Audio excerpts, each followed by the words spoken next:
Welcome to my humble little office. My name is R. Keith Andrews. I'm a spiritual guide and paranormal adept. The journey continues today on November 8th, 2024 at approximately 4:31 p.m. PST. Now I've chosen to make this my life's purpose to remind people that working together we can make this a better world for virtually everybody. And there we go. Now, I build myself as a spiritual guide because the tools I offer are the exact same tools I personally use in my day to day life. And the philosophies of life I talk about are the same philosophies I personally guide my virtually every movement I make. Now, before I get into it today, I do want to cover a couple of little details. Today, we're going to look at literally labels, their importance, and their impact. But before we open that door too far, first and foremost, let's have a hats off to Storm for keeping the technology side of this all running properly. Okay, and to making certain that we don't have problem children coming in here, because frankly, this is intended to be a safe place for everybody. Okay, and even the people that have been problem children, if they come in, and this is completely out of my hands, guys, which means if Storm sees you come through the door, if you're not causing a problem and you keep it that way, you stay put. But I will warn you, you come in and cause a problem and he already knows that you are one, you may find yourself banned for a very long time. But that is completely out of my hands because frankly, I turned it over to Storm to ensure I don't have another stress-induced heart attack. I have no use for them, and I certainly am not going to bother with another stroke. Now we have L.A. Moon in the house, and L.A. is here to number one. She helps keep the whole thing running in the chat room, and you'll notice when I'm asking questions quite often, because of the fact, given as many opportunities as we have had, quite often I'll ask a question and it'll end up being LA that answers it. I would love to get the input from the rest of you. Okay, because quite honestly, the reality is you're the ones with the questions. LA and I have had a lot of in-depth conversations on various topics. But with that in mind, she certainly does a bang up job in keeping things running. And yes, I have had a fair chunk to eat today, and my leg didn't buckle, so we're doing good. Now, before we go any further into that, let us get this other issue out of the way. And we have Rachel in the house. Rachel, you actually have the goal today. Well done. Glad you could join us. And next in line, we have Renee coming in. Renee, how's it going? Looks like you two came in with gold and silver because Renee, you've got the silver. And Joe, how you doing? Joe Stewart is in with the bronze, followed immediately thereafter by Woo Rider with the honorable mention. So all in all, we've already started off on a good run. Got the door open and we got 7 minutes and 7 people watching already. Now, here's the thing. I was watching, and I've mentioned this before, so I'll just put it on the table. If you look at the labels available through the dictionary online, it is very easy to identify the way I look at the world. Okay, and to be blunt, I can very easily be classified. Yeah, yeah, you notice that too, eh, Rachel? Rachel goes, I seem to get here really early or way too late. And there's no problem there. The important factor, I do notice if you don't make it, which always brings a concern to me of, is everything okay on your end? Because the Lord knows you've got to have a hectic life. But If we look in the dictionary, okay, and you look up the definitions, and these are simply labels, it turns out, I can quite easily and quite effectively be qualified, be quantified rather, as a pessimistic cynic, meaning I have a tendency of seeing the downside of what's going on. What most people can't wrap their brain around is I also see the positive side and neutral at literally the same time. Okay, now that's the one side of it, but my entire life I have been a philanthropist at heart, striving to help people, quite often to my own detriment, financially speaking. Okay, and this is one of the things.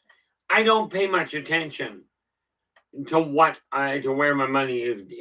I didn't pay much attention to where my money was going, or how much it put me out to strive to help somebody else. By the way, this was a bad thing.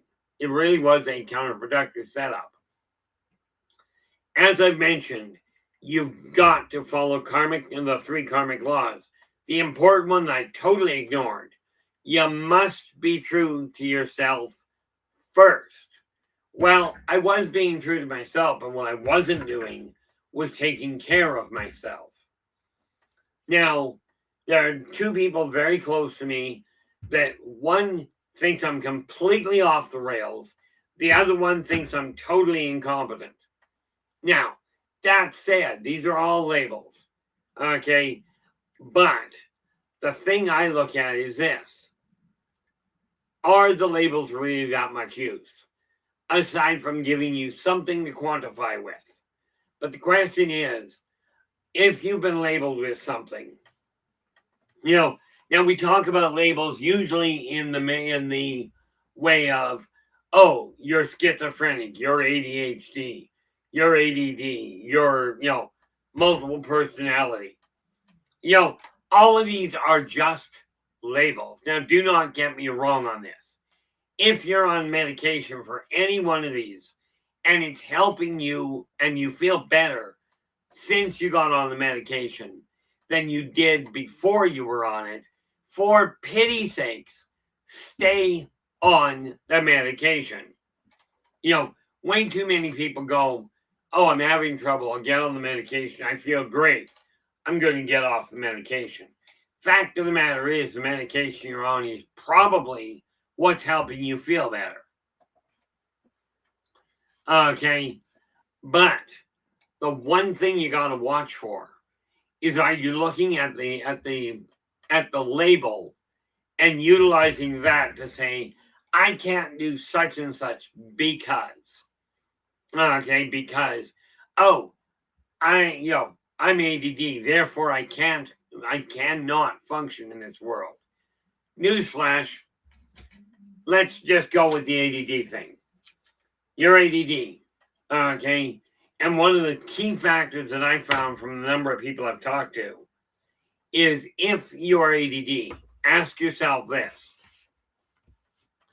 Can you get anything completed that you're starting on? Okay. One of the biggest problems we have with certain labels is we're told you can't do that. Okay. Because you're ADD, you cannot do this.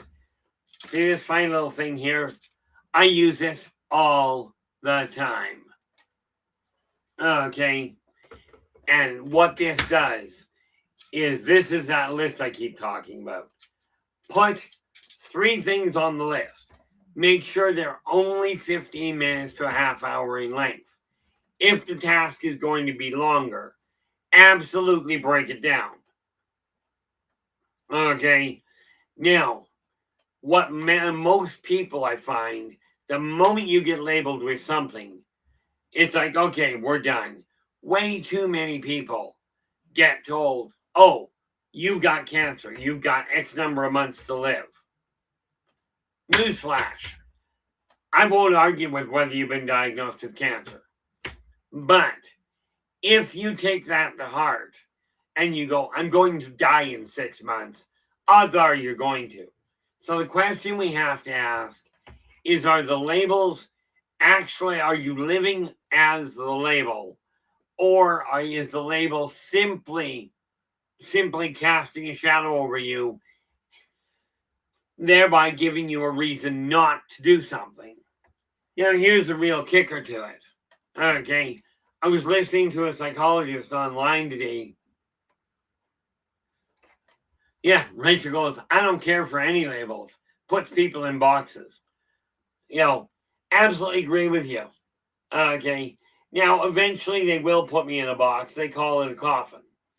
Okay, I've already been on the table in the morgue. I'm just not interested in going in the coffin yet.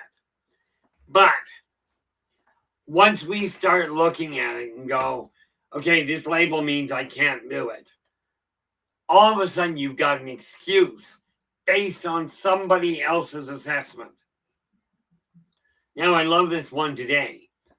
Either today or last night, I stumbled across a psychologist, a licensed professional.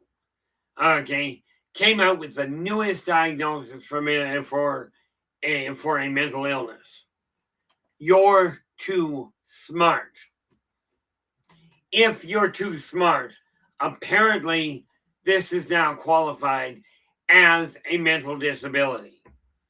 Okay, now when we start telling people, if you've got too many brains, if your brains are working too well, you have a problem.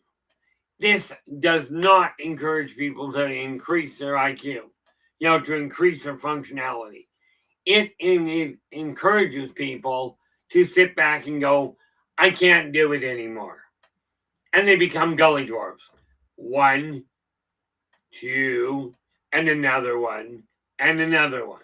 And that's how far their mathematical capacity goes. Yeah, no doubt, Rachel. Yeah, I keep telling people, Rachel's gone, if I believe half of what I was told by professionals, I wouldn't still be here.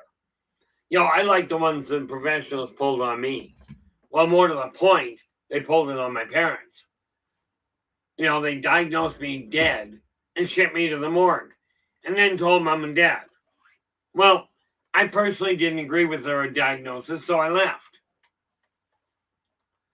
And I will tell you, when I heard that diagnosis, that, if you're too smart, then you are mentally off kilter. Okay, buddy of mine pointed out, the dead fish don't swim upstream. In other words, if you're not questioning what's going on and you're just going with the flow, you may be in for trouble. Okay, take a look at what happens to lemmings when they go every 4 years. Somebody pointed this out to me the other day. The lemmings get up every 4 years, and as it turns out, what happens is their food goes toxic. Every 4 years, the whole bunch of them run off the cliff with a few stragglers that don't get that far. Now, the correlation I saw that I was given a while back is, have you noticed our political system? And when I say ours, I'm referring to Canada and the United States. Every 4 years, we get another lemming heading for the edge of the cliff. And so many people jump on the bandwagon. But let me ask you this. If you've been diagnosed with something, okay, and you're on medication, okay, and you're on medication that is helping you feel better, is there any rational reason at all to quit taking the medication? Okay, understand, if the doctor is even remotely qualified and they're doing continual, regular blood work to check on how you're doing, if the medication is no longer required and they're worth half their salt, okay, they will look at the blood ratio with the medication, going, it's staying in the blood system, you're not requiring it, and they'll back you off. Do not quit your medication because you're feeling better. Okay, this is not a wise move. But when somebody says, you've got, and understand before I put my foot in my mouth all the way, I am not a medical professional. Okay. I just have several, this lifetime, I've got 61 years of life. Okay. And we can safely qualify that as about 56 of thinking life. Bear in mind, at 5 years old, I ended up very dead in the morgue and changed the whole 9 yards. Okay. Couple that with the number of past lives I recall, and I will tell you this. Even those of you that have multiple personality, that have paranoid schizophrenia, okay, yes, you probably require medication to start. This does not mean, just like alcoholics, it does not mean that you cannot bring yourself back into balance. You just probably don't know how. Now, Joe Stewart is just letting us know here. He goes, if I can at least at this point in Dream Journal number 4, write a dream down a day, I might complete my dream journal by the end of 2024.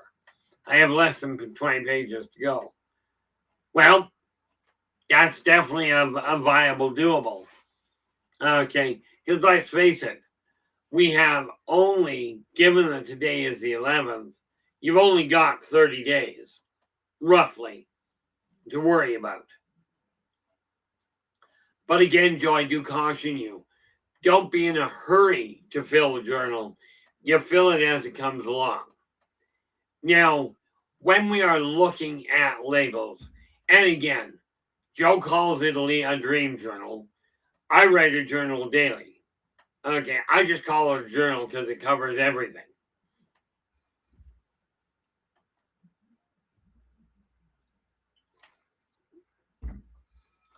But when we are looking at the label, okay, labels are handy as in they help quantify. But the moment you start going, oh, I can't do this because I have this diagnosis, okay, understand, I was diagnosed mentally retarded. Okay, and I know that's a bad word. Can't say somebody's retarded. I'm a little too literal for my own good on occasion. And if you look at it, I wonder if I can do this without scrambling myself.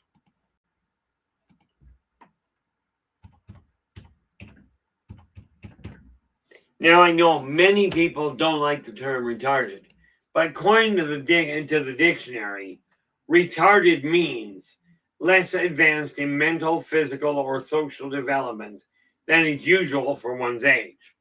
Which means take the entirety of the population. Look at the bell curve. If you're not inside that at the top of that bell, if you're down below it, you happen to be retarded. Okay, you may not like the term, but I'm reading it straight out of the dictionary. And this is the same dictionary that people use to determine the other words. The thing is, when somebody hands you a label, okay, you will always, like literally, if you compare people to the right scale, every single person out there could be legitimately qualified as, or more to the point, quantified as being retarded. Okay, let me ask you this. If you take a look at the noted geniuses, okay, do you think you think slower than what Einstein did or what Stephen Hawking did? Okay, do you feel personally that you do not think as fast as they do or as fast as they did? If the answer is yes, that you feel you think slower, hate to tell you this, guys, but that makes you retarded by comparison. Okay, now one of the biggest things we got to remember with labels is most people function best if they can put a name to something. Okay, myself included. Okay, I bought into things so badly that I was ready to turn over control of my life to my older brother, because I was convinced I had no clue what I was doing. Well, told him I was ready to do it. He disappears for a couple of weeks. I haven't heard from him. I couldn't wait for him to get back for me to get my head on straight. Now, I've told you about the financial troubles I've had, okay? But here's a neat little kicker. I've now, without his input, managed to get my rent, all my living expenses up to date, and both my credit cards now below limit. Okay, so yes, it took me a lot longer to get my head on straight, and there's still certain things I don't do. But are you looking at a label and going, I've been told I cannot do this because of the fact I have this illness? Now, one of the biggest things that I have found for anybody that is temporally challenged, okay, ADHD, ADD, same problem really. Okay, what happens is you get caught up in your own little thing. And I am not a clinician. I do not have all the information. So this is not a way to gauge, are you clinically ADD? All I'm telling you is if you have trouble gauging how, getting something completed, this method, writing it down on paper to check off the goals that you've got, this list method is not so much a cure as a coping mechanism. Once it becomes a habit, it becomes the cure. But for the time being, simply look at it this way. You've got a goal, work with it. Okay? Now, I've taken everything, and I recommend you do the same thing. Okay? Everything that led you to the point you're in now. Absolutely. If you're having trouble figuring out why you're doing things, one thing that a label will do for you is give you a sense of belonging. You're not the only one that's got that problem. Okay. And having other people out there, also known as a support group, guys, having other people out there that can sit there and say, hey, I can relate to what you're going through, and here's how I cope with it. Okay. That kind of support can only effectively come from somebody that's been there. Now, I realize, we hear these labels, and it's weird. The moment they came up with this brilliant idea, if your brain works too fast, now you've got a mental problem. Technically, they're right. The brain works too fast. But let me ask you this, guys. Is it more rational if you're thinking too fast for other people? Is it more rational,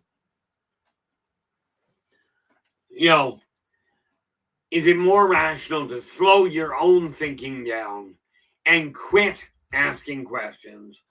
Or is it more rational to simply keep your brain working the same speed and not look down on other people who aren't keeping up with you? Are you the one with the advanced mental capacity? Are you the one with the problem, or are the people behind you? You take a look at that in physical terms, and you got sprinters. Now, which makes more sense? You're in a race. Okay. Now, if you're running too fast, you've got a problem. So, okay, here's an idea. Let's all run as slow as the slowest runner. Okay. Now, you've heard the term, too smart for your own good. Okay. Now, frankly, maybe, and pretty good bet, really, I may be too smart alecky for my own good. And I don't know what Alec ever did that everybody looks down on like that. You know, yeah, Joe goes, now that's one thing. Joe Stewart says, now that's one thing I won't do. No, sir. Make fun of someone who is mentally, the R word. I was in the Special Olympics as a kid. And absolutely hats off to you there, Joe. I never did get into the Olympics. Something to do with, I don't know, 12 years old, and my running went to 1-step, 2-step, 3-step floor. Okay, makes running a little rough. Far more enjoyable when I was an alcoholic to go 1 tequila, 2 tequila, 3 tequila floor. Much more enjoyable. Pretty much had the same effect though.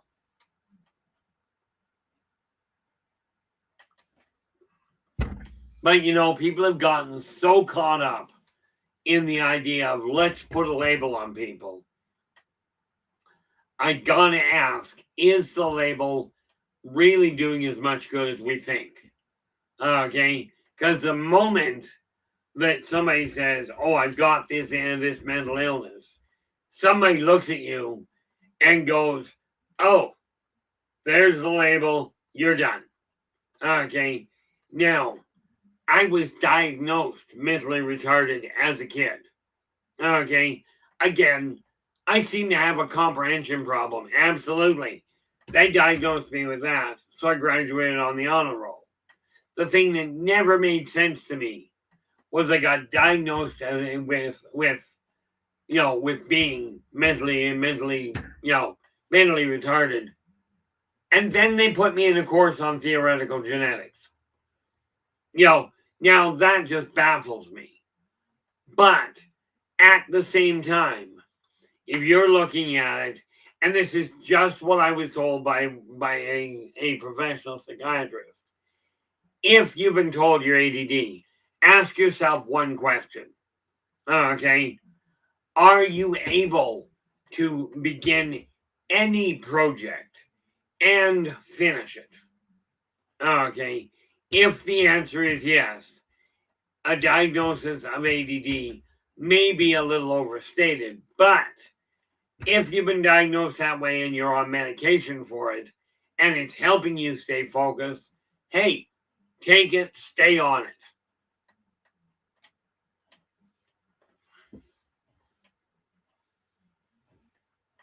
Yeah, LA's going, I think labels were created as a shortcut for understanding what's going on with a person. Unfortunately, people used it as a slur. Absolutely. I don't think I could agree with you more. Might be able to, never tried. But the reality of it is, when you hear a label on somebody, do you look at that person and go, "Oh, you've got a problem"? I mean, I got a friend of mine that is diagnosed paranoid schizophrenic. Now, before he was diagnosed, he had a temper that was something twisted. Okay, and the medication does keep him balanced. So again, this is one of those cases where they said, okay, you've got this illness. We put you on this medication. And he looks at the medication and goes, I'm not trying to kill myself or other people because I'm on the medication. And that's the thing we have to realize. Some of these medications work. Yes, I'm personally a firm believer in the homeopathic method or in the metaphysical method. I'm absolutely a proponent for them. Okay, but mankind has developed some very good medications to help people stay on them. Ask yourself though, if you were diagnosed with a mental dysfunction, what just peaked? If you were diagnosed with a mental dysfunction, that have you bought into that label and gone, I've been diagnosed this way, therefore you can't expect me to do this. Tell you, there's a neat little kicker here. Once you've been labeled, all that means realistically is your brain doesn't work quite the same way. It does not mean you cannot do something. I mean, think about it. I've watched some of these videos of so-called special needs people, and they are special needs. Okay, I don't know if I would have the patience for people with severe, with severe dysfunctions. And my own son has a mild case of CP. Okay, but do you really think that person I was watching the other day, okay, she was born physically handicapped, no arms. Okay, yeah. LA goes, LA goes, my first grade teacher told my mother I wasn't worth educating. I was too stupid to teach. I was tested later. I was too smart for first grade. I needed to be in the fourth. And therein lies the problem. Now, was that in today's world, apparently, LA, that means you had the mental problem. I'm thinking the only reason I told my eldest son, I told his teachers, yeah, he's working very fast. Do not put him in an upper grade because his brain is working fine, but maturity wise, he's still a kid. So they left him in the same grade.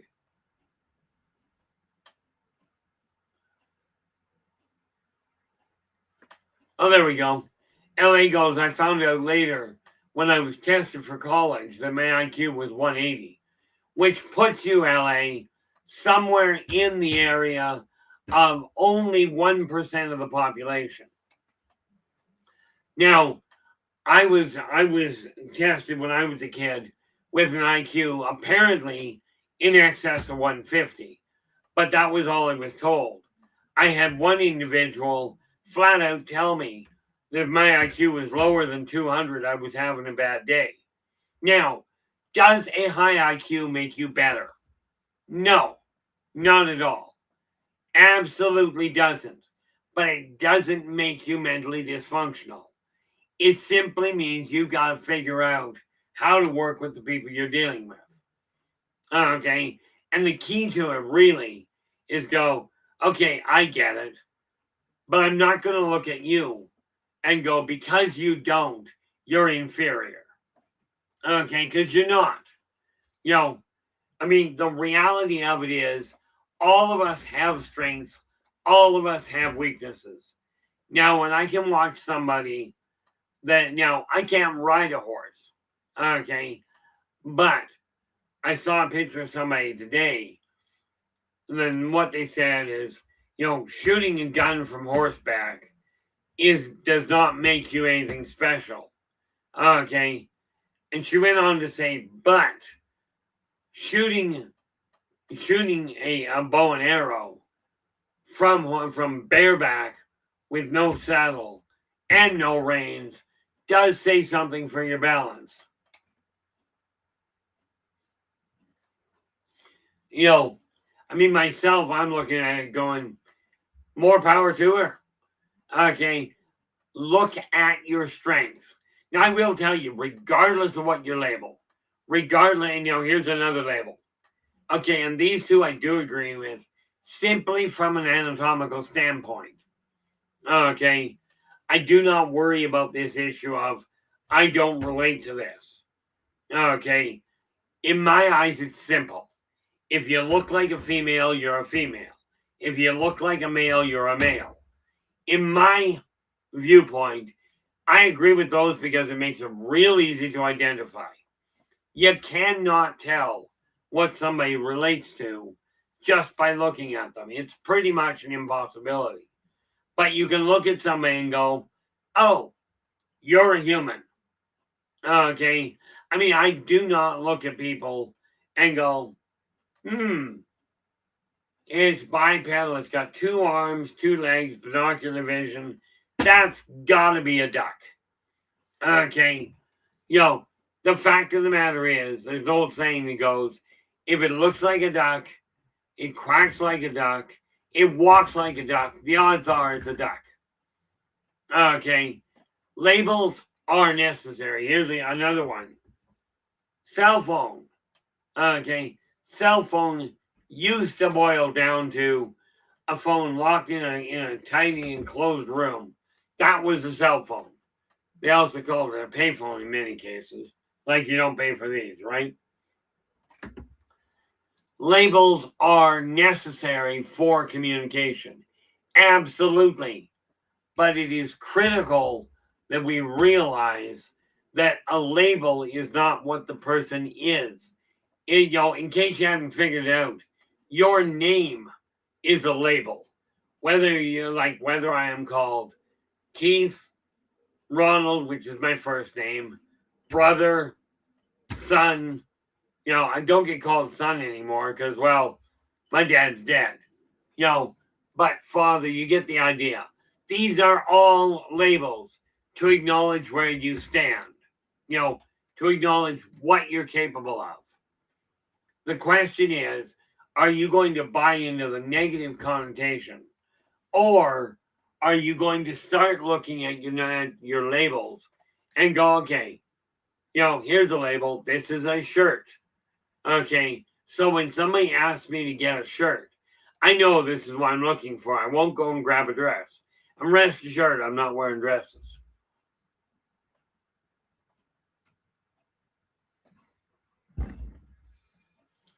The neat part about it, when we take a look at what labels are for, they are simply to identify who and what you are, how you fit into things. But they are not supposed to be a straitjacket.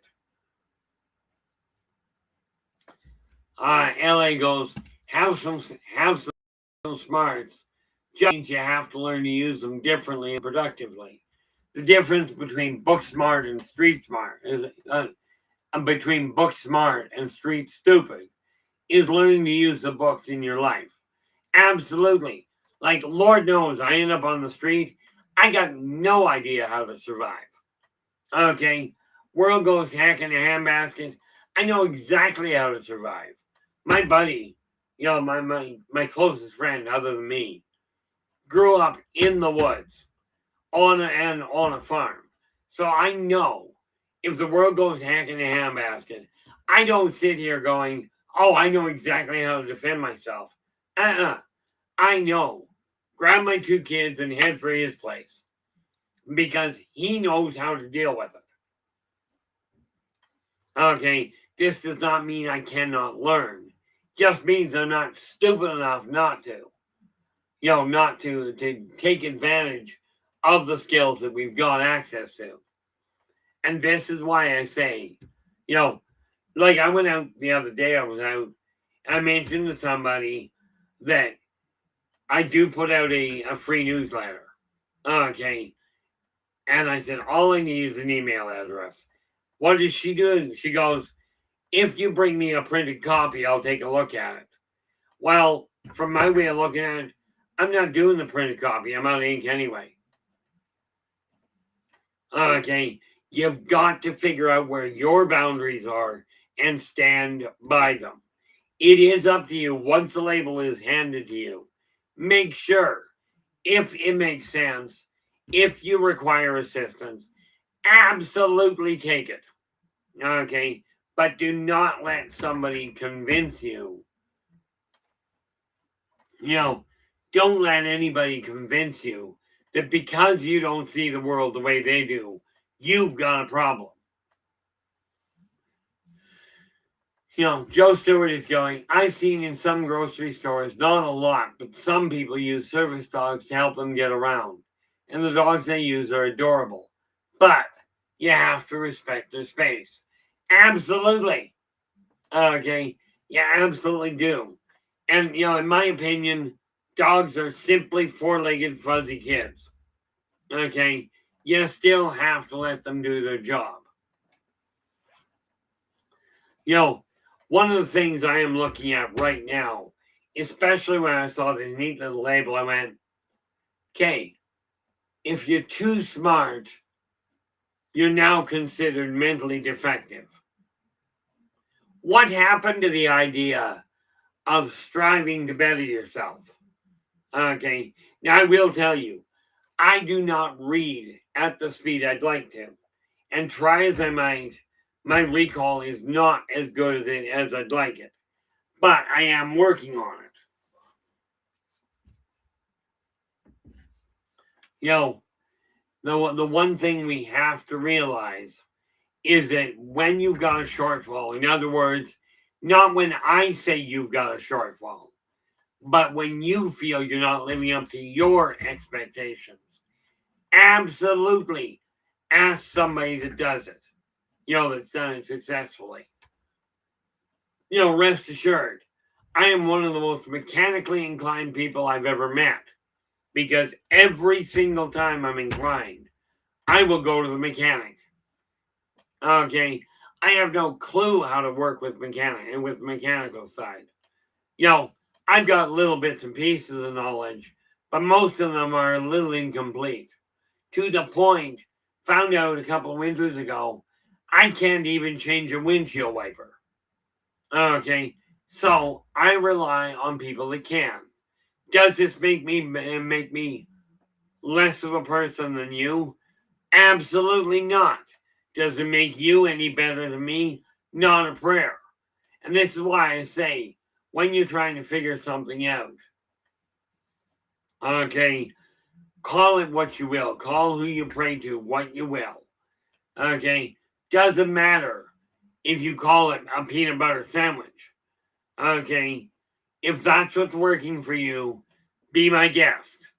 Okay, just remember, if you desire people to respect your way of life and respect your outlook, you have to, by definition, you really have to respect theirs. Okay, so I'm looking at this going, what do you do with the situation we've got? Now, somebody I was talking to earlier did mention that many people have no clue how to behave outside of that label they've been stuck with. Okay, trick is to take a look at that label and go, am I going to let that control where I'm going?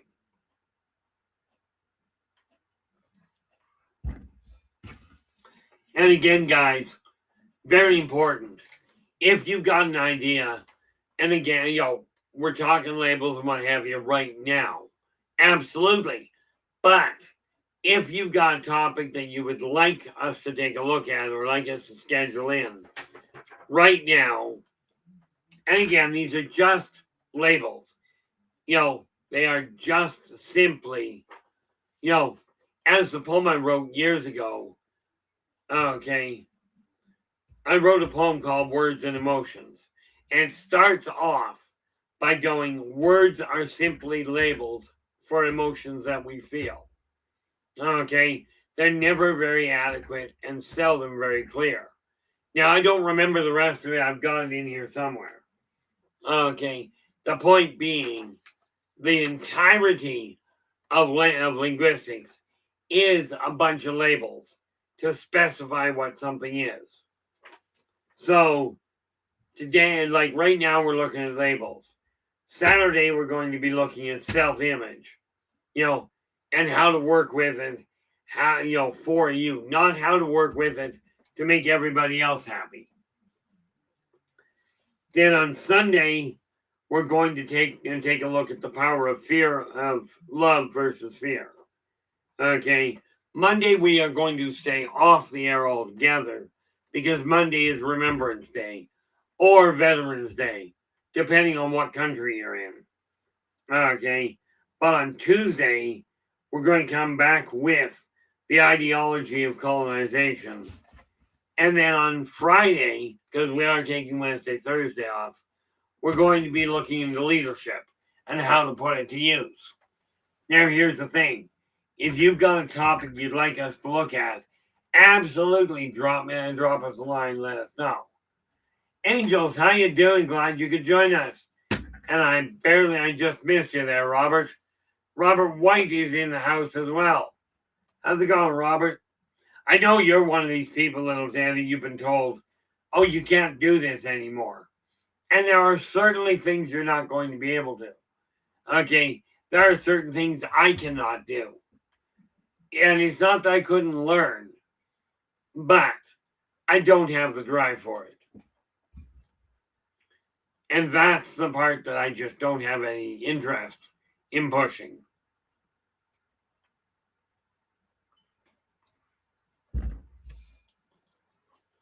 The funny thing about it is when you take a look at certain limitations, okay, it's not a question of looking at yourself going, I'm a lesser person, so much as, Robert White goes, so I prove them wrong. I will tell you though, Robert, I wish you all the best with it if you decide to do this. I can see in your case, trying to run could be a little off kilter until you get certain modifications made. But I mean, in your natural state, it could be problematic. But no, when you get handed a label, absolutely take a look at the label. Are you going to take a look at that and go, okay, that describes that describes the tools I've got to work with.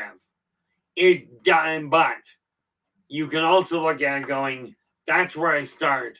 Now I'm going to improve. Okay, this is why a lot of stuff going on behind me is going by the way of the dodo bird. Okay, and it really is an issue. I hate that. That's why I keep this thing handy. Don't worry, white powder called salt.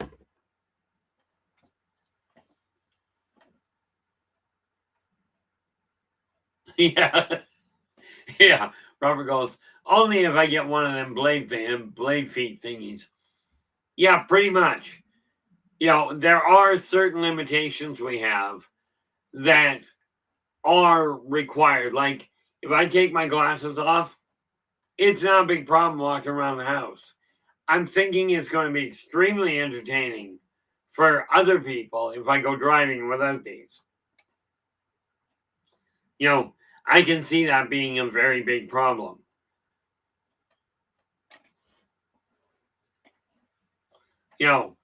Neat part about it is as soon as you decide that you've been labeled with something, whatever the label, you can sit there and go, okay, I now cannot function. I had a client that was clearly a multiple personality. But by working with her, now I am no clinical psychologist. I don't even follow the standard rules, as in there are certain things I can't say. There's a number of things I can't say. Like, for instance, I can't say good morning in Russian. Because frankly, at this point, I don't know Russian. Okay. So there are things I cannot do at present. This doesn't mean I couldn't learn them. Okay. Same as you. You may not, whatever label you've been given, you may not be able to deal with it at this point. Okay. But what you can do is find a different way to get to the same outcome. The real question you have to look at is, are you going to turn around and are you going to turn around and buy into the limitations of the label, or and thereby make an excuse for yourself? I can't do this because. Now, I was told when I damaged my eyes back in would have been probably 1975, right? Somewhere in there, 75 to 77, I took a trailer hitch to the eye. Okay, that's how I ended up in glasses. I was told that my eyes would continue to fail. What they didn't tell me was it was up to me if my eyes did that. I currently have 20/20 eyesight for reading, apparently. What I do know is if I take this book, and yes, for those of you that don't recall, this is the actual Game of Thrones book. Okay? But I can now open the book and I can actually read it. Now, when I hold it down that far, I can't read it. I actually have to bring it up to there because it's pretty small printing. Okay? But I can read without glasses now. Now, whether it's average, above average, below average, I don't care. I can work with it. What do we got there? Ian, how we doing? Glad you could join us. The thing is, when we get given a label, why is the label there? It's a label is simply a way of communicating, of quantifying things so we know what we're talking about, so we know we're on the same page. The problem is so many people hear a label and go, oh, that means you're telling me I'm less than you. Okay, I will tell you, my other half, I will call her short. But you got to realize, I'm 5'7", 5'8", somewhere in there. She's a staggering 5'1". Okay, so yes, she is short. But when you stand me next to somebody 6'6", okay, I'm short. So is telling somebody they're short derogatory, or is it simply a statement of fact? Okay. And again, it really boils down to into a way of communicating. Okay. But we gotta let go of the idea that we have to live within the confines of what that label on the whole means. Okay. This is something we've got to take to heart. At least if we desire things to change in this world.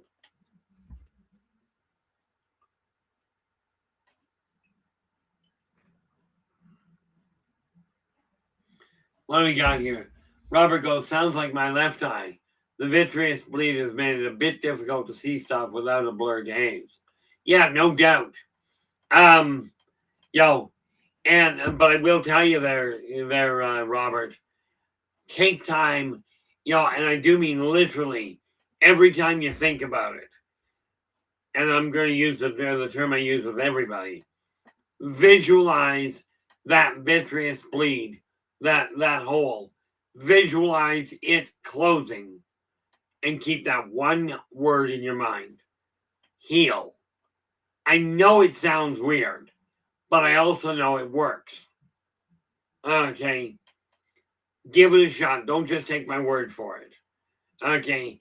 And I know for an absolute certainty, Robert, that somebody throws a curveball at you like that, you're just going to look at it going, well, that's annoying, and carry on doing the best you can.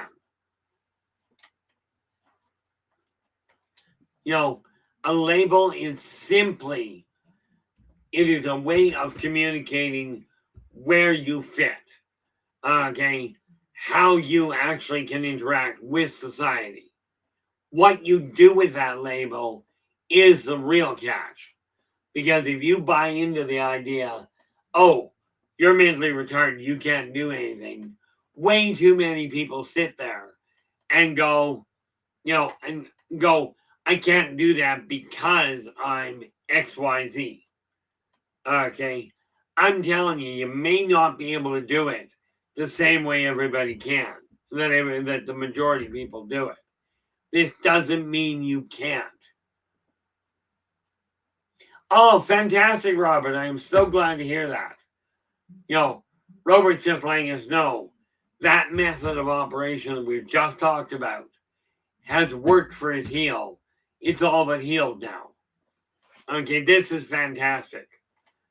Okay, and the reality is, once you realize you've been buying into something like I did, oh, you're mentally incompetent, you can't handle this stuff.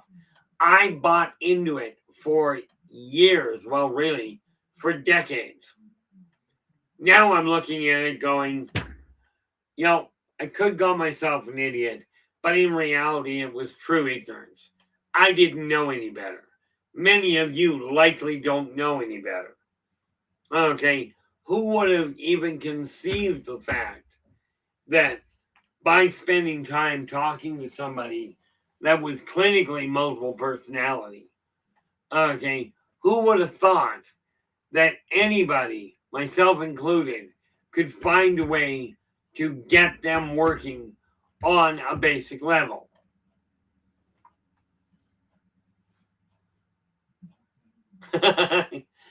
LA goes, it does work. My eye doctor told me yesterday that the cataracts I have are disappearing little by little. I've been focusing on them and telling them to heal. And that is exactly the whole catch. I've mentioned myself, I've mentioned I've lost most of my teeth.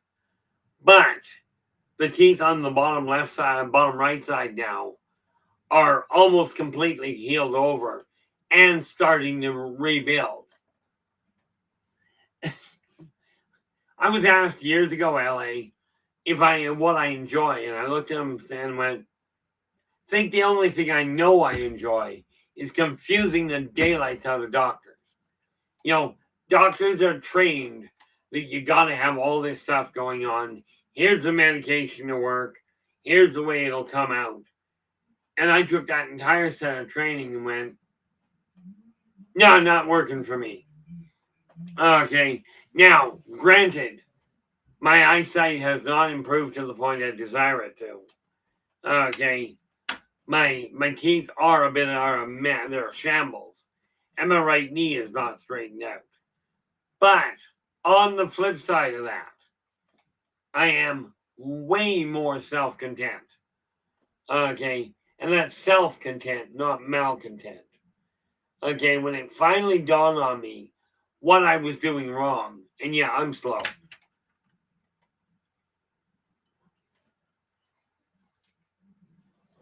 I know I take longer to sort things out than I'd like. But once I get them, I get them. Okay. Just like with my memory for names. There was a waitress at the restaurant today that usually I have to ask her name. I hadn't seen her in, I don't know, 3 weeks now. And she come into work today. I remembered what her name was. For me, that's a big deal. For you, maybe not so much. Okay. But I am telling you that the reality is the support I get in this room and the support I see so many people in this room get. This is why we work so hard to make this a safe haven for virtually everybody. Now, yes, if people come in here creating a problem, okay, there are lots of people in here now that will stand up and go, I'm not interested in cottoning to this. We're going to let the person know that kind of behavior is no longer acceptable. In here, we do our best to make absolutely certain everybody feels welcome. Okay. But, the reality is, in here, I set the rules. It's that simple. Storm is simply doing what I asked. And I think I hope part of that is because if we don't keep the stress level down in here, my only functional option is take the stream and go, done. Okay. Because I'm not having another stroke for anybody. Heart attack, I may have. But, that's just for sheeps and giggles. Painful, though.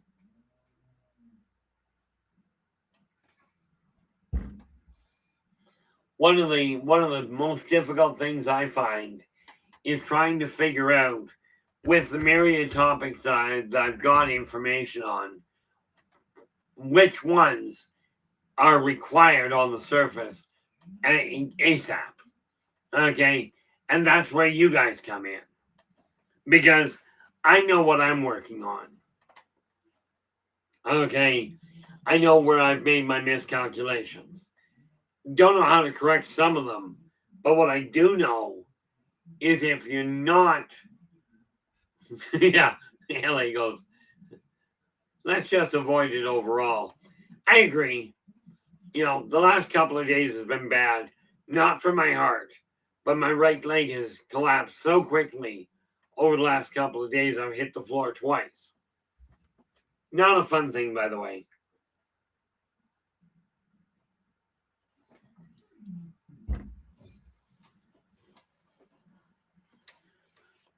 But Robert, come on. Now, I've already had, I honestly don't know how old you are, but I've probably had more heart attacks than you've had birthdays. Okay. And yes, I do know there is such a thing as an anxiety attack that feels like a heart attack. But the anxiety attack doesn't tend to shut down the feeling in your limbs. Heart attacks have a tendency of doing that.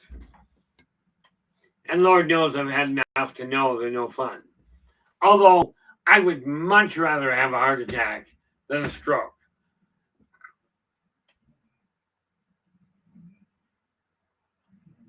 Ouch, no fun. Well, this is why I don't leave the house there, Robert. And it's like I told my kids. I made the comment one day because my leg buckled and I hit the wall hard, but I didn't hit the floor. I looked at the kid and my eldest and I said, "See, that's why we've got walls in here. So I've got a place to catch." He looks at me and goes, "Dad, I don't think that's quite why they built the walls. But they do work out.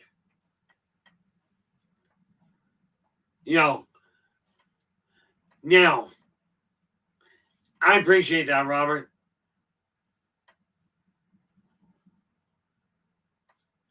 The neat part about all of this is we start putting labels on things so we know what we're dealing with, so we can communicate.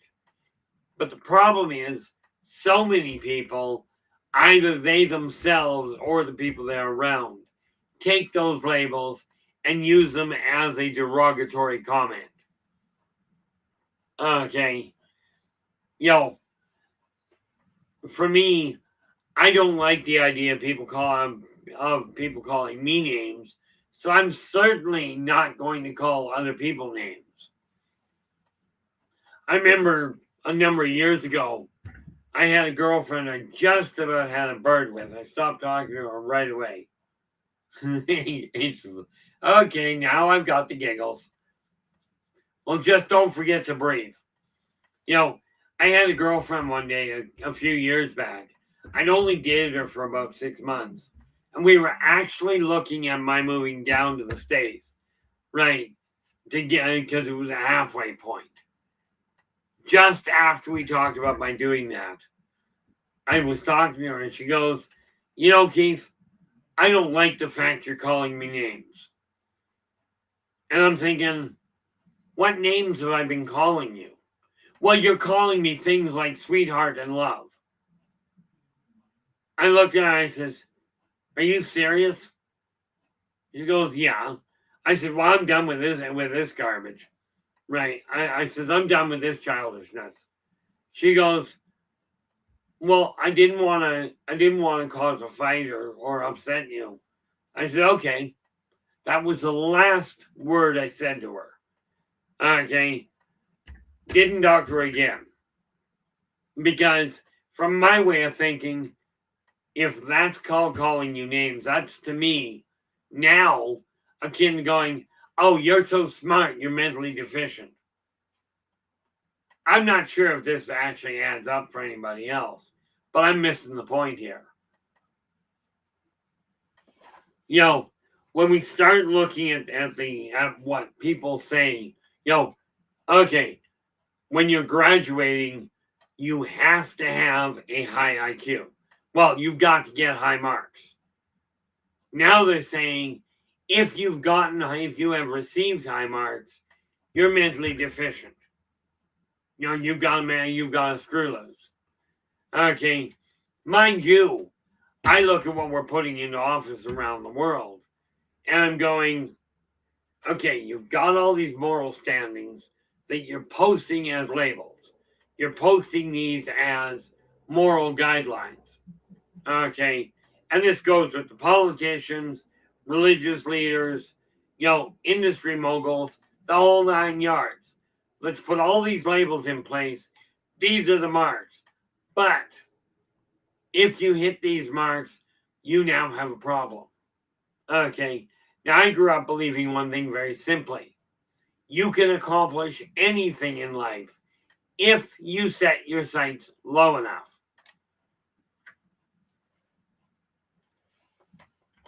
Well, that was my thought, LA. Actually, when I got together with my current other half, I literally, within the first couple of days, asked her directly if she had a problem with those kind of labels. And she sat there going, why would I? But it is a label.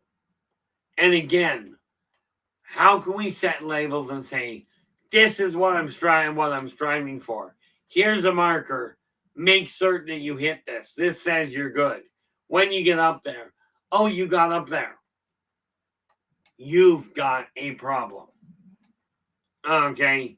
Now, I don't know about you.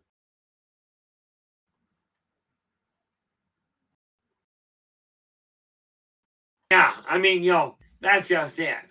Hearing the name once in a while is great. You're in trouble when your other half is calling somebody else's name, in the middle of the night.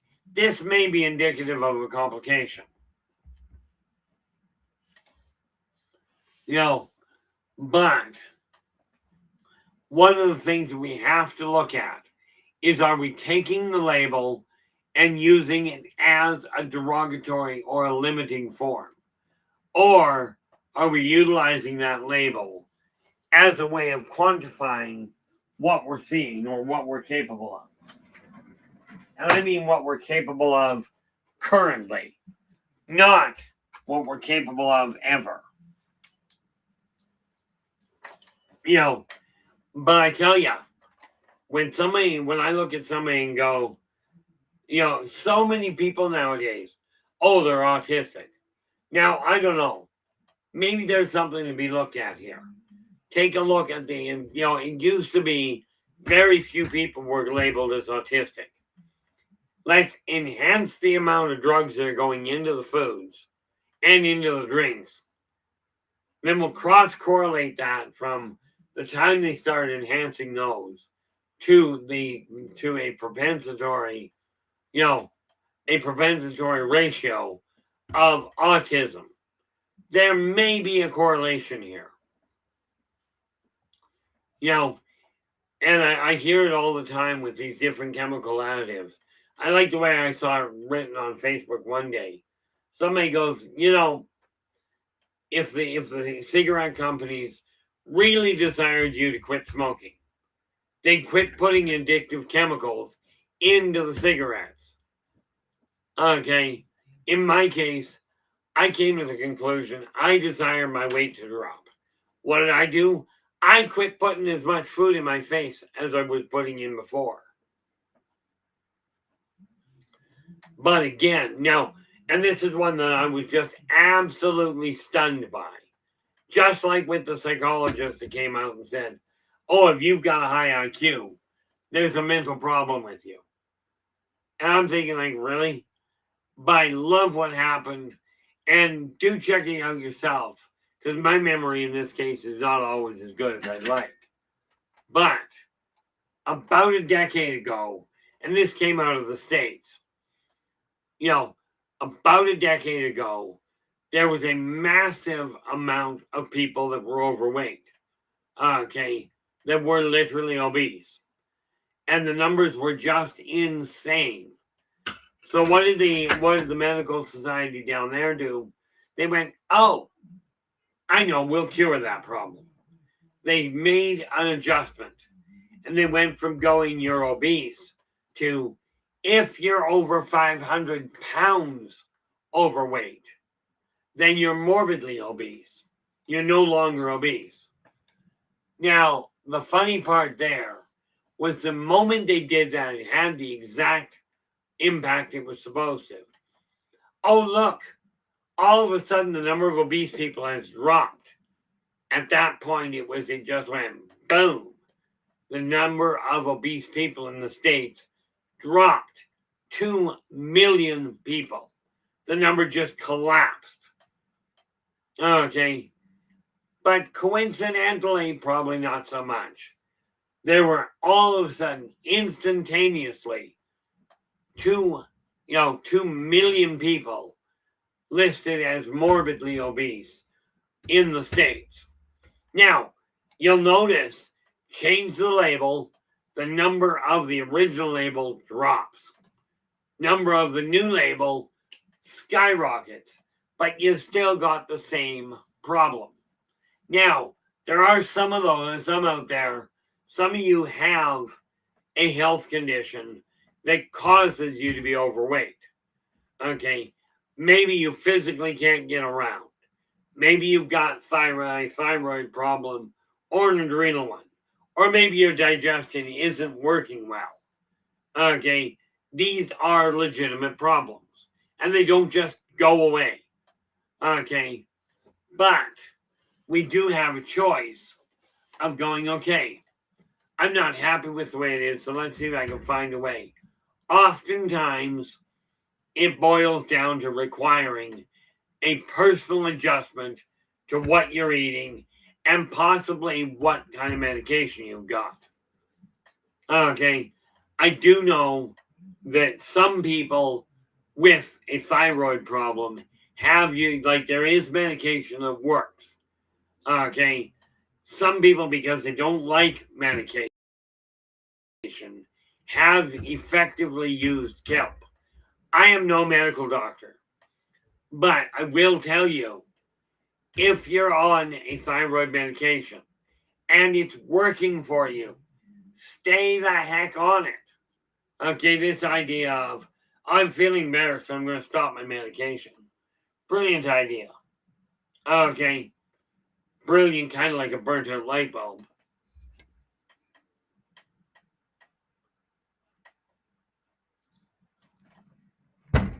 But we have to remember that with labels, okay, what you do with the label is the big issue.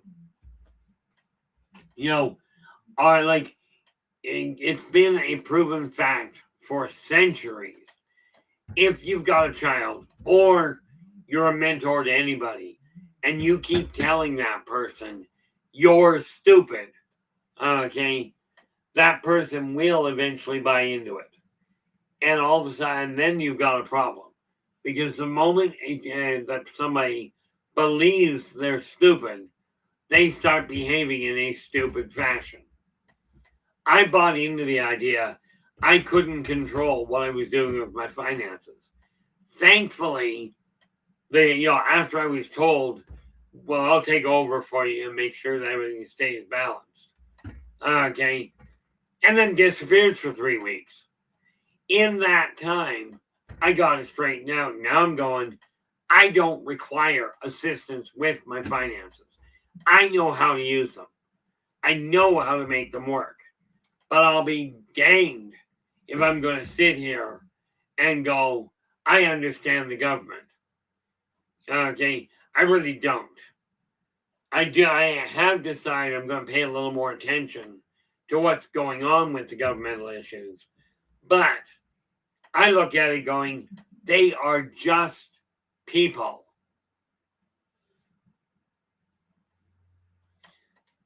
Yeah, I'm going to have to research on that one. Joe's going, maybe that could be a future show topic, autism. I don't know much about it myself, because it's a good idea though, Joe. It really is. The fact of the matter is that I'll have to do a little bit of reading up on it and find out what they're calling and what they qualify as autism. I look at somebody that I'm told is autistic and go, if I can carry a conversation on with them, I don't care what the label is. I really don't. But as I've said, I do not know if I've got the patience for somebody with a severe holdup. Okay. Fortunately, my son has mild CP. In other words, his left arm and his left leg don't work right. Okay. Other than that, he's fine. And he is pretty self-sufficient on the whole. But this is one of those things, it really boils down to understanding one thing. If you're dealing with a label, are you letting the label define you, or are you simply going, this is a shirt? Okay, it's a label, it hangs on you, but you have the capacity to do what you'd like. It may take you a little longer, maybe it takes you a whole lot less time. There was a time when I would do a calculation in my head like that, and then figure out how I got it. Okay? Because it didn't make much sense to me. I get asked a question, I go, here it is. The other day I did that and startled the heck out of the person I did it with. Because I turned around and went, here's the answer to what you're asking. And then about 10 minutes later, after the calculations were done, they came back and went, oh my gosh, you missed it by like $13. I'm like, yeah, but that's normal. The more relaxed you are, the more you understand how you're looking at the world, the less stress you're going to be under. And that makes for that other neat little thing. Let's drop your stress level, and all of a sudden, when your stress level drops, what happens is you end up with your energy level and your awareness climbing.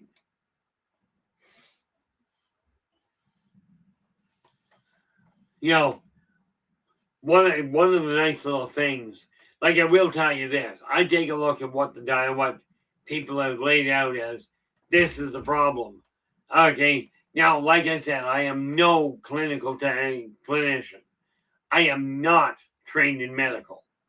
Closest thing I got to training in medical was reading a 4-volume medical encyclopedia.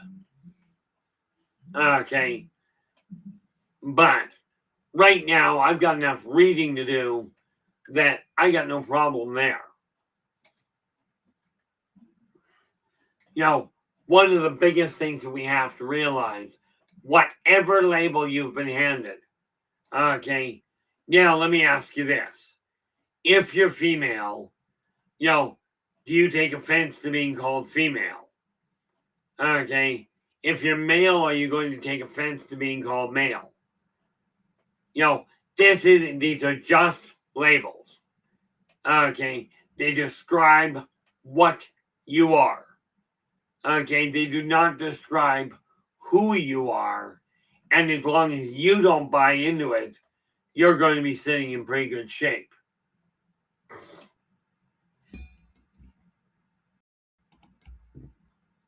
The difficult part in all of it is to determine where you desire your life to go.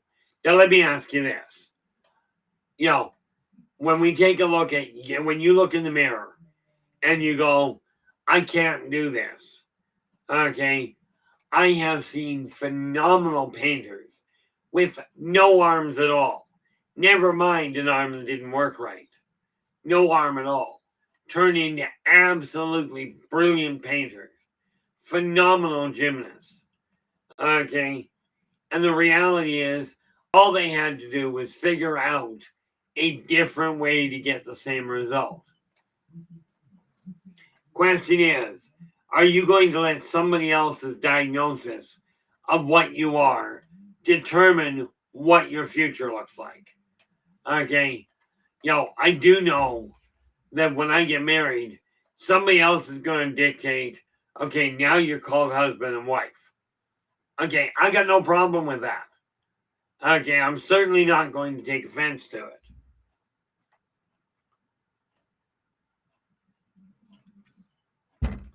But the reality of it is, when we look at the way this world is, people are so caught up in the different labels that what happens is you get told, and a primary, an obvious one, you get labeled with, oh, you've got cancer. Everybody, the moment they're told they get cancer, almost everybody, and certainly a staggering number, will sit there and the first thing they do is go, I'm going to die. And I look at that going, you're absolutely right. You are going to die. When? I don't know. Check the bottom of your left foot. If there's no expiry date, you're probably good. But so many people get told, you've got cancer. Therefore, you're going to die. You've got diabetes. Therefore, you're going to go blind. Okay. Thing is, if you stay doing things the same way you did it before you knew there was a problem, then yeah, the problem is going to continue down a bad path. But whether you stay following that path is entirely up to you. So I'm looking, like, I've got this list here of things that I've got to get done. Okay. Because the trick was, take a look at what this world is going through. What do we do with it? And how do we go about making it work? That's the real kicker here, is take a look at where your life is and go, now, let's say you've been diagnosed, you've been labeled a pack rat. I'm not the one to tell you that being a pack rat is a bad thing. Okay, I will tell you, if you're a pack rat and you can't find the things you're looking for, it may be time to start clearing things out. I used to get to tell people, look, smoking is bad for you. It does enhance your odds of cancer. Until about 20 years ago, when the Canadian Health Authority came out with a brilliant comment. Guess what? They determined was the number one, bar none, cause of lung cancer. Okay, when I found this out, I was absolutely floored. And I looked at it and went, okay, not going to worry about it anymore. The reality of it is, what they turned around and said was the number one cause of lung cancer was, love this one, breathing. Okay. Now, as soon as they came up with that comment, okay, I looked at it and went, okay, now, if you happen to have trouble breathing, smoking does not make any practical sense. If your lungs already aren't working. Anthony, how you doing? Glad you could join us. The neat part about it is, if your lungs are already compromised, to me it makes no sense to smoke or vape. Okay? But if they're not, I don't take that as an indicator. I mean, clearly it's not going to be helpful. Okay? But bearing in mind the number of people that develop lung cancer that never smoked a day in their life, okay, might be something to be said about it.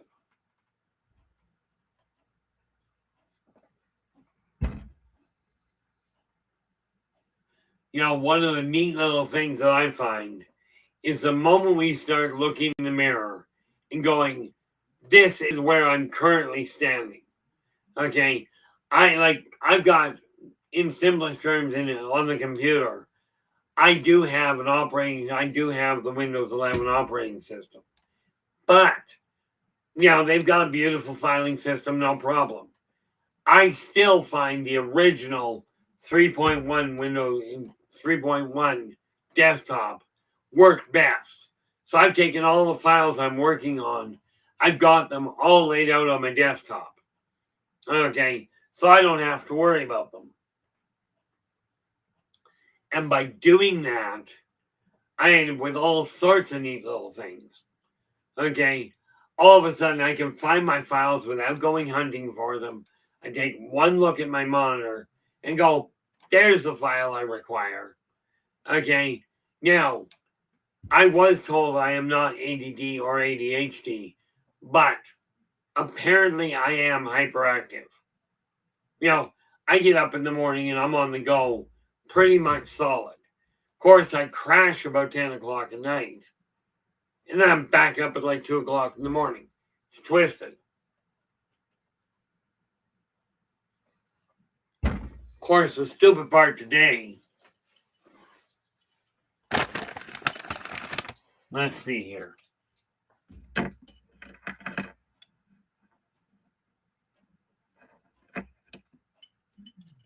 Yeah, last night I went to bed at 10 o'clock. I got up at midnight, was up until 3, and then went back to bed for a few hours.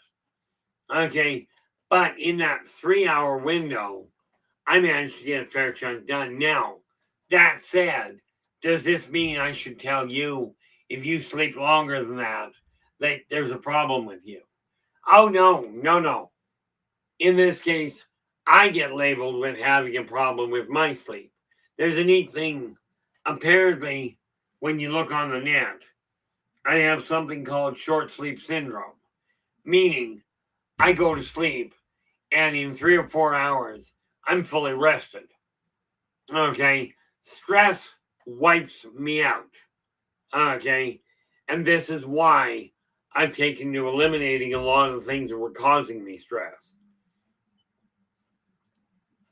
You know, and that being said, as you get rid of the clutter, both the physical world and the mental world, okay, as you remove that, your stress level will drop, your energy level will climb, and in all fairness, your mental acuity is likely to come off the charts. But then again, these are just labels. If I tell you your mental acuity is running high, I'm not saying there's anything wrong with you. All I'm telling you is you can think.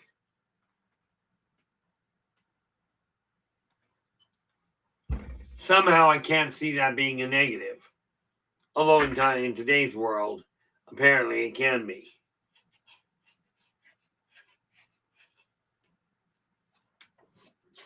You know, the thing we have to realize is having a label is not a bad thing.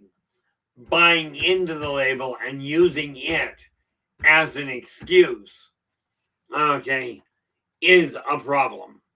Now, sometimes you have a physical hiccup. Okay, if you have a physical shortfall, it's not an excuse. It's a simple statement of fact.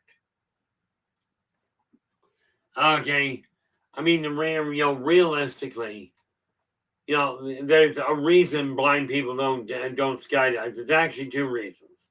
One, when you're skydiving, you can skydive if you're blind. Okay, but it might be an idea to have a vocal, so either a partner with you or a vocal altimeter that tells you, okay, you're at this level, pull the cord. Problem, and this is why blind people don't jump. Okay, number one, let's say you pull the parachute cord at the right height. You still can't see the trees, which could be a problem on landing. The other problem, of course, is most blind people have a seeing. That's just bad. Most blind people, a lot of blind people have seeing eye dogs, and they don't like to jump. They're not too bad on the landing, but they absolutely hate the jump. So, yes, you may have a physical hiccup. Okay. Take it into consideration. I have seen, I cannot, I've watched a one-armed juggler. Now, I've got two arms. I cannot juggle properly. Okay. I'm lucky if I can throw a ball up in the air and catch it. Never mind, throw another one up there. But I have seen people, one of the best things I ever saw was a baseball game with a group called the King and Its Court. Okay. Now, the thing with the King and Its Court was every one of them was missing one arm. Okay. And yet they played phenomenally well. It's a question of looking at your and deciding, are you going to buy into the label? Okay. And is that going to be, are you going to follow the negative? I find the same thing with people that are segregating society. Oh, therefore you're less of a. I love the way I posted on Facebook. Somebody was asked, how do you explain racism? Okay. And all they did was, I can't explain it. So they put a picture down of two chicken eggs, one white, one brown, absolutely different colors. Okay. Then right beside it, they showed two eggs in a frying pan. Both of them, oddly enough, still had the white albumin and the yellow yolk. Virtually identical. Okay. Ultimately, that's what it boils down to. Okay. And when I'm looking at people, I go, okay, whoever you are, whatever your skill is, whatever your label is, it doesn't matter. Okay. I've had some absolutely brilliant conversations with people who had hiccups. A good friend of mine used to have a severe stutter. Okay. And the one thing he told me, I never forgot it, obviously, because I'm reciting it to you. When you're trying to talk to somebody that has a severe stutter, do not finish their words for them. Absolutely encourage them to slow down. Okay. And thereby think before you speak. This gives them enough time to slow it down and actually speak clearly. Okay. It's not a race. It's funny. This planet, this entire species, people call it the human race. Okay. Well, bad news, I found out that was somewhat misleading. But it's just a label. Okay. But as near as I can piece together, and correct me if I'm wrong on this. Okay. Humans are a species. Then you've got your Caucasians, your Negroes, your East Indians, your Orientals. These are different races, but they're all the same species. Same as the Aborigines. Okay. Same as the so-called North American natives. In my opinion, it's simple. You're all the same people. The moment we start separating things once again and coming back to the idea that whatever word is being used to describe you, if it applies, listen to it. If it doesn't, okay. You've got to take into consideration if it is in fact a problem whereby you do not figure things out as quickly as you'd like. You have one or two choices. One, find a way to enhance your ability to think, which usually requires exercising the brain. Or two, find ways to cope. Okay, talk to people that have done it successfully. And this is why I say, there are things you can talk to me about, absolutely. I can tell you exactly how to quit drinking, quit drugs, quit smoking without withdrawals. Okay. Now, I am not a rehab specialist, but I discovered a method that has worked for literally thousands of people. In my case, when I quit drugs and alcohol, I had a goal in mind, get this one girl out of the bar. She had asked for help. So I spent a year in the bar with her, drinking heavily, doing lots of drugs. The day she left the bar, I quit both. Cold turkey. No withdrawals, but as near as we can figure, I had a goal in mind. I had a purpose for being there. Okay. You may have a purpose for hanging on to your tendency of holding on to all this stuff. Many people are called, and I know this is a 4-letter word. You figure out how to add the extra word, the extra letter. But many of you look in the mirror and you go, oh, I'm fat. Or somebody looks at you and goes, oh, you're fat. Now, apparently that's a 4-letter word. So we have one or two things. We either have to spell it, well, one of three. Could be FFAT or FAAT or FATT. You pick the spelling for it to be a 4-letter word. Okay, but the reality is the weight is a condition. Sometimes it's brought about by a medical issue. If that's the case and you're on medication coping with it, stick with the medication if it's working. Okay, if you don't like the fact you're on medication, then you start looking while you're on the medication for ways to bring your weight down. Okay, but this is a choice you have to make, not me. Okay, now I do encourage you, once you've been labeled, look at the label. Do not worry about the label. Sometimes they're really useful in helping you understand where you are.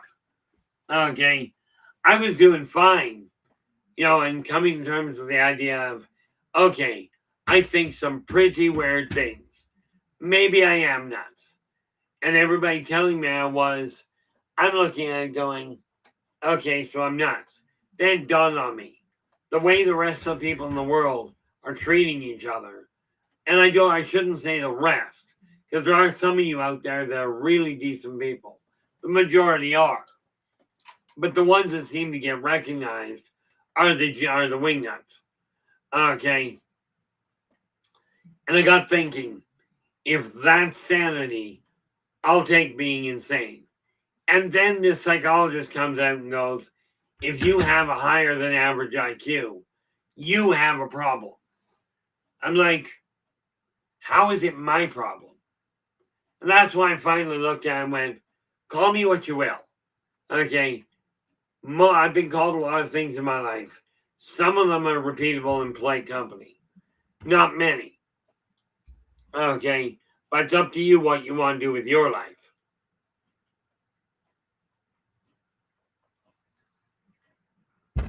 The neat little thing about having a label is now you can go, this is what I've been diagnosed with. This is why my behavior is a little off kilter. Because I haven't figured out how to balance it. But rest assured, if, or more to the point, when you put your mind to it and your effort, you can stabilize most mental offsets. Okay? Remember, everything that is created within your body, be it mental, physical, or spiritual, can be modified. Okay? It's not a life sentence. I have seen people really overweight due to self-esteem issues, where they literally put all this weight on them to hold people at bay. Pack rats are essentially the same thing. Okay, you collect a bunch of junk so you don't feel like people won't want to come over. Okay, or you've got this fear you won't have what you require. Okay, and these are fears that can be overcome, but they do take time. Okay, and this is why I've taken to writing some of the self-help books I've got.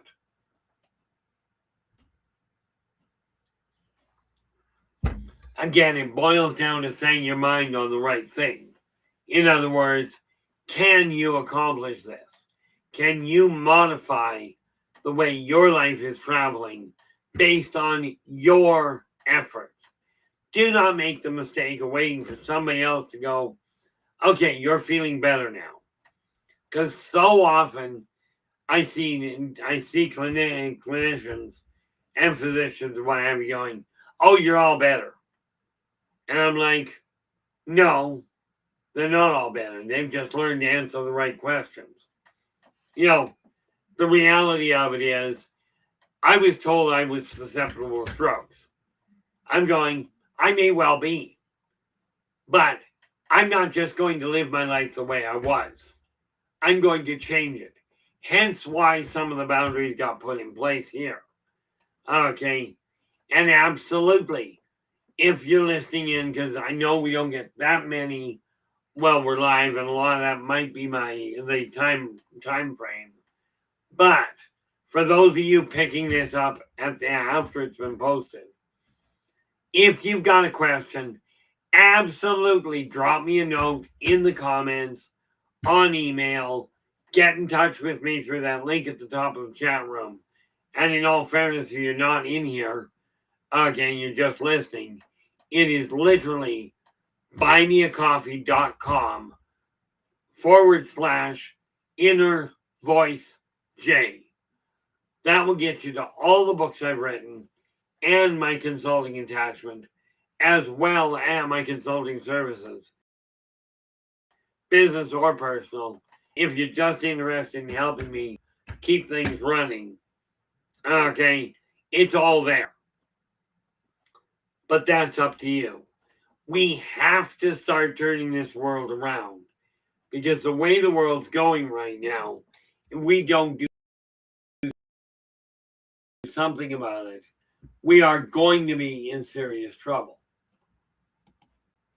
Like, it's going to be a very big problem. It already is, in case you hadn't noticed. But, and start making things different. Making things.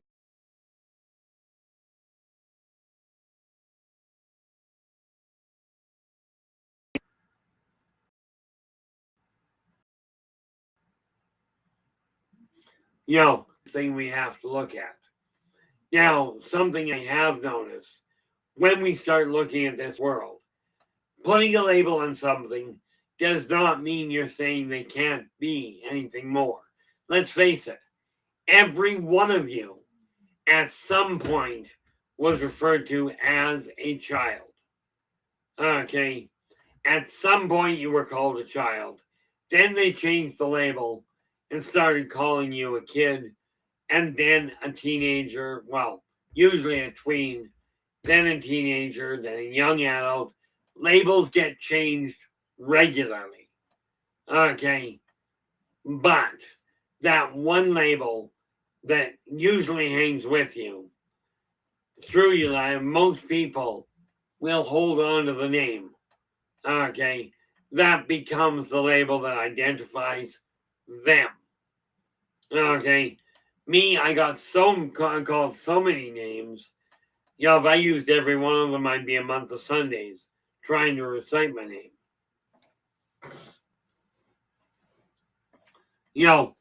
But we have to look at the labels are necessary for communication. They are not necessary to dictate what your capability is or what your potential is. I mean, let's face it. I have seen some staggering displays from so-called handicapped people, okay, where they can literally do things that I can't do with both hands, okay. Now, I take a look at it going, if they can do that with their limitations, why can't I do it without them? Okay, and that's something you got to look at. And in this chat room, whoever, I've seen people come in here in absolute shambles. And thankfully, the majority of people in this chat room will turn around and offer support, offer understanding, offer encouragement without making the newcomers feel like garbage. Okay. Now, yes, sometimes we have newcomers come in that they come in because of what's out there, I just chalk it up this way. Because of what's out there, it seems normal. Somebody comes in, you see somebody cross-chattering, they call it trolling. Okay, I look at cross-chattering here, and I watch what it is. Okay, and usually it's simply people looking for support and encouragement in their own life. Well, that's what we're doing here, is we're aiming and giving people the encouragement to really look in the mirror and become everything you're capable of without going to the military and grabbing a gun. And by the way, especially under the circumstances, those of you that served in the military or are serving in the military, hats off to you guys. I don't think I could be more supportive of the efforts you guys have put in. Because the reality of it is this: if it weren't for people in the military fighting for our freedom, we wouldn't have the freedom to be able to complain about the fact they were fighting.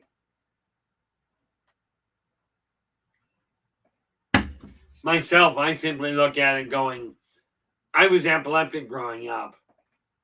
Okay. Yeah, I was epileptic growing up, still labeled as such. The military wouldn't take me. Something about automatic weapons and epileptics. Okay. But, that said, I come from a military family. My father and all of his brothers and my grandparents, until our generation, all of them were in the military. Okay. Most of my family never went there. Matter of fact, none of my family went into the military. Except my oldest brother, deceased now, did go to work for NATO for a short period. But he did that as a computer programmer. When I start looking at labels, I look at, okay, whatever they're calling you, whatever, it is important how you see you. That's where the real kicker comes in. And yes, I did catch that, LA. We are down under the 15-minute mark. Okay. Labels are a necessary thing for communication, but I encourage you not to buy into the concept of said label. Okay. I mean, in my case, absolutely. You want to call me something, knock yourself out. But remember, talk about things that add up. Internal consistency is critical.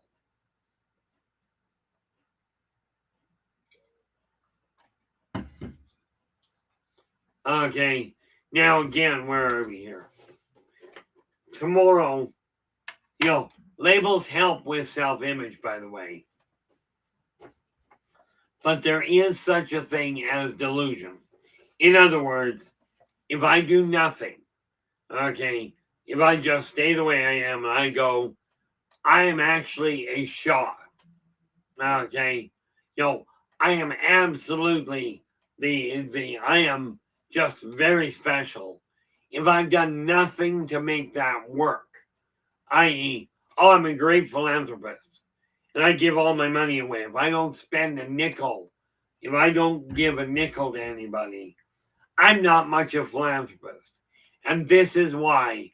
And I look down on these people, absolutely, because those people that go out there and claim to have spent time in the military in the hopes of getting recognition or getting a perk that is offered to many military personnel. Okay, I think what they call it is stolen valor. This is one of the lowest forms of recognition that I know of. Okay, and yes, I'm a firm believer that if you put time in the military, you should be taken care of. Let's face it was your guys' effort that turned around and put us on the map. That left us as a country. I am a pacifist. Okay, I cannot picture. Well, yes, I can. I can picture tearing a planet in half with my bare hands. But in reality, I would be totally lost in a fight. Okay. And Lord knows how my nerves will go at this point. Odds are I'd get mad. Doesn't mean I'd be effective.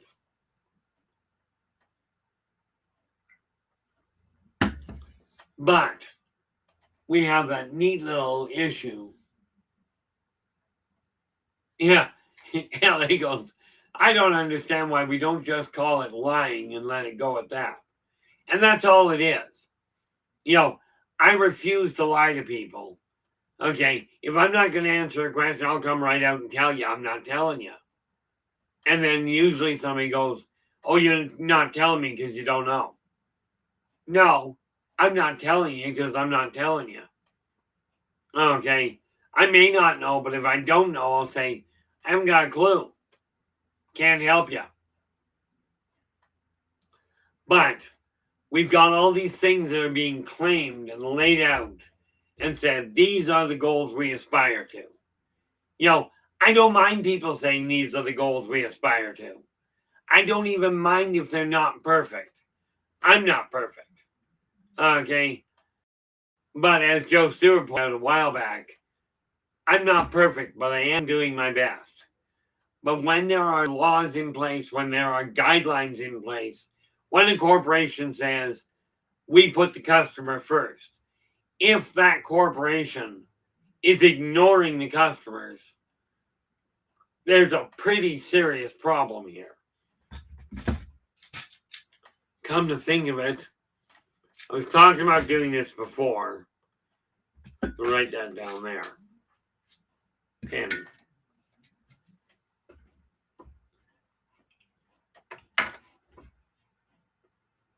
Just making a note for another topic here that I don't have to research.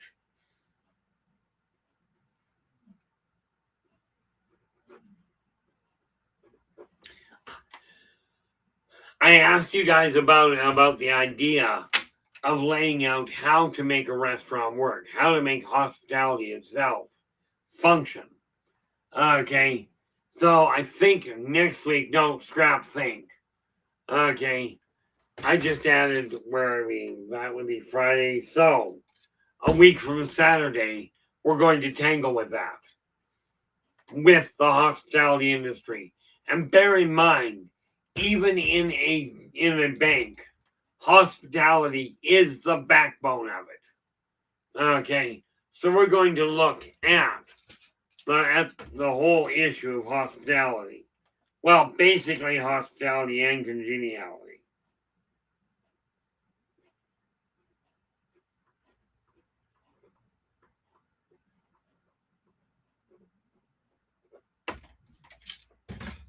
Like I said, I was going to do my best to get ahead of the game. And again, if you've got topics, if you've got a topic you'd like to discuss, and yes, Joe, I will be looking into autism, putting enough information together that I can talk about it. But understand, I am not a clinician. Okay, so we are going outside of my realm. Doesn't mean I won't discuss it. Okay, but it does mean that we're going to have to take a look at labels and effective immediately. Ask yourself, are you taking that label to heart and using it as a shield? I am this, so I cannot do that. I watched a guy that was way over 200 pounds, or like way over 200 pounds overweight, dance like there was no tomorrow. And I don't mean making fun of his weight. I mean, literally, he was dancing and doing aerial maneuvers that were just mind boggling. Literally, you can do it. Okay. Now, that said, we've just hit the 5-minute mark. And from that standpoint, I do thank you all for sharing your time with us tonight. Really appreciate it. We will be back again tomorrow starting at 4:30 p.m. PST. But until then, do take care of yourselves and